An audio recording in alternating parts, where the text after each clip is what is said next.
Welcome back to my channel. Today we'll be discussing One Week Family by Yatsuhashi.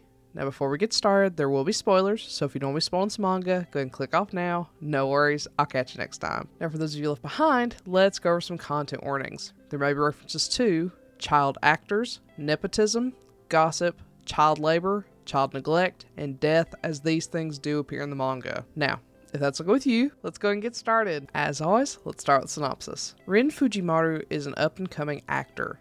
He's desperate for his next great role, so he isn't forever pigeonholed in his previous big job. But the next role works directly alongside a child actor, and Rin hates kids. Rin wants to nail this job, and he's willing to do anything to do it. His manager suggests living with the child actor and his manager for a week to grow more comfortable with each other. Rin isn't excited about this opportunity, but again, if this is what it takes to kill the gig, he will do it. Not long after agreeing, he's introduced to his co-star, Yu Kusaka. Yu is the child of the current CEO, and it's clear by his quiet and composed demeanor, which Rin would usually be thankful for, that he's been trained for this industry.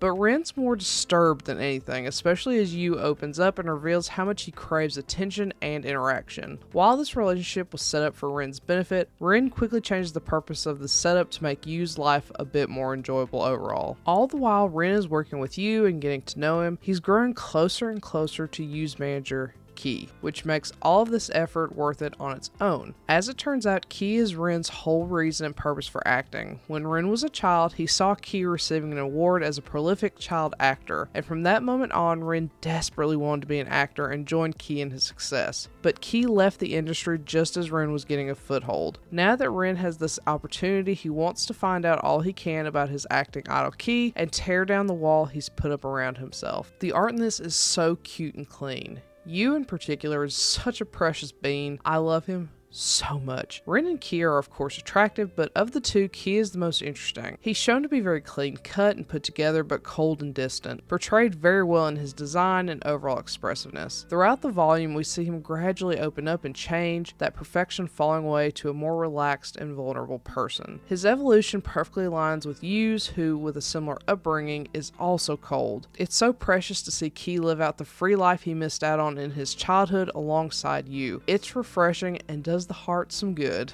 This is such a wholesome romance overall. Rin is so fun and expressive from the get-go without being overly obnoxious. He's so down to earth and cool, and I love that while he wants to know why Ki left the industry, he doesn't come at it from an angle of frustration or betrayal, but curiosity and worry, which I appreciate. It kept the vibe sweet and wholesome while also introducing the major mystery of the romance. This is worth mentioning as I've read many BL manga and manhwa where the person who idolizes someone else becomes enraged or feels betrayed because the object of their admiration suddenly disappeared from the industry. These intense emotions are usually construed as lust or romance, but I would argue that Rin's concern is more romantic than a much more aggressive reaction. Rin is so chill, and he's a major green flag. I just love him. While the art is fun and the romance is gentle, fluffy, and gradual, this really shines in the relationship with Yu. I love that while the romance is important, the focus is more on Yu, which in turn emphasizes Ki and why he left the industry since his childhood mimics Yu's. It really takes the time to build Ki's character through the lens of his and Rin's relationship with Yu, which I just love so much. Ki wanted to be Yu's manager because he hoped to give him a better childhood than he had, but he couldn't since he didn't have any experience from his own childhood. On the other hand, Rin does and shows them both a fun and relaxed world neither of them has experienced. It truly rends the heart. My favorite part though has to be the big reveal that while Ki's success inspired Rin to join the industry, Rin's success made Ki want to quit. Ki felt like Rin was so much better than he was, and Ki's self-worth was rooted in his success as a child